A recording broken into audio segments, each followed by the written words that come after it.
بسم اللہ الرحمن الرحیم۔ قارون کی سازشیں اور بنی اسرائیل کا انجام۔ حضرت موسیٰ علیہ السلام نے بنی اسرائیل کو دریا کے پار لے جانے کے بعد قربانیوں کا انتظام حضرت ہارون علیہ السلام کے سپرد کر دیا۔ بنی اسرائیل اپنی قربانیاں حضرت ہارون علیہ السلام کے پاس مذبح میں رکھتے، جہاں آسمان سے آگ اتر کر انہیں کھا لیتی۔ قارون کو حضرت ہارون علیہ السلام کے اس منصب پر حسد ہوا۔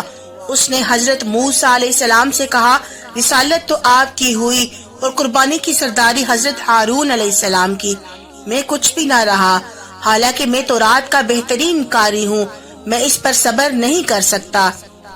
حضرت موسیٰ علیہ السلام نے فرمایا، یہ منصب حضرت ہارون علیہ السلام کو میں نے خود نہیں دیا بلکہ اللہ تعالیٰ کے حکم سے دیا ہے۔ قارون نے کہا، خدا کی قسم میں آپ کی تصدیق نہ کروں گا جب تک آپ مجھے اس بات کا ثبوت نہ دکھا دیں۔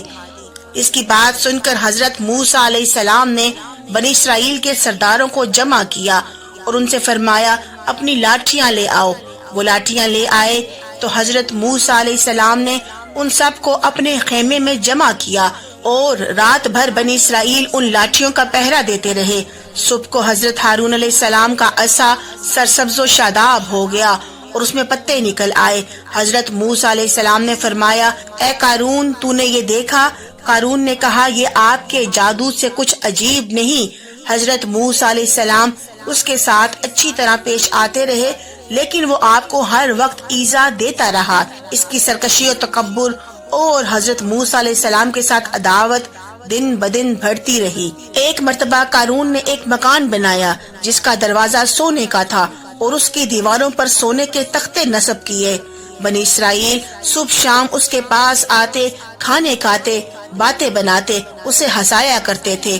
جب زکوٰۃ کا حکم نازل ہوا تو قارون حضرت موسیٰ علیہ السلام کے پاس آیا اور اس نے آپ سے طے کیا کہ درہم و دینار اور مویشی وغیرہ میں سے 1000 حصہ زکوٰۃ دے گا، لیکن جب گھر جا کر اس نے حساب کیا تو اس کے مال میں سے اتنا بھی بہت کثیر ہوتا تھا۔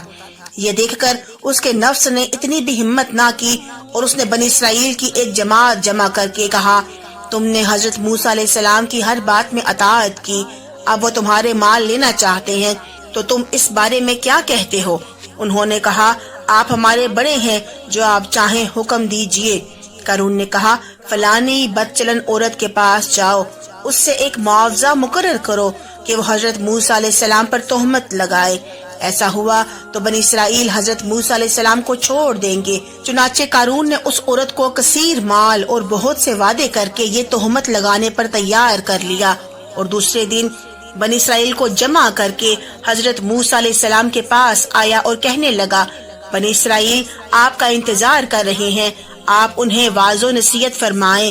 حضرت موسیٰ علیہ السلام تشریف لائے اور بنی اسرائیل میں کھڑے ہو کر آپ نے فرمایا، اے بنی اسرائیل، جو چوری کرے گا اس کے ہاتھ کاٹ دیے جائیں گے، جو بہتان لگائے گا اسے 80 کوڑے لگائے جائیں گے، اور جو زنا کرے گا اگر اس کی بیوی نہیں ہے تو اسے 100 کوڑے مارے جائیں گے، اور اگر بیوی ہے تو اس کو سنسار کر دیا جائے گا یہاں تک کہ وہ مر جائے۔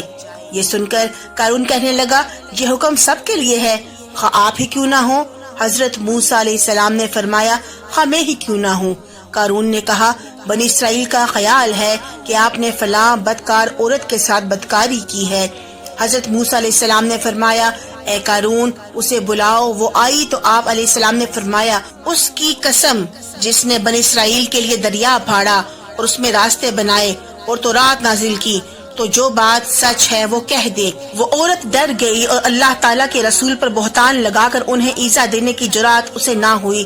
اس نے اپنے دل میں کہا کہ اس سے توبہ کرنا بہتر ہے، اور حضرت موسیٰ علیہ السلام سے عرض کی، جو کچھ قارون کہلانا چاہتا ہے اللہ تعالیٰ کی قسم یہ جھوٹ ہے، اور اس نے آپ پر تہمت لگانے کے بدلے میں میرے لیے کثیر مال مقرر کیا ہے۔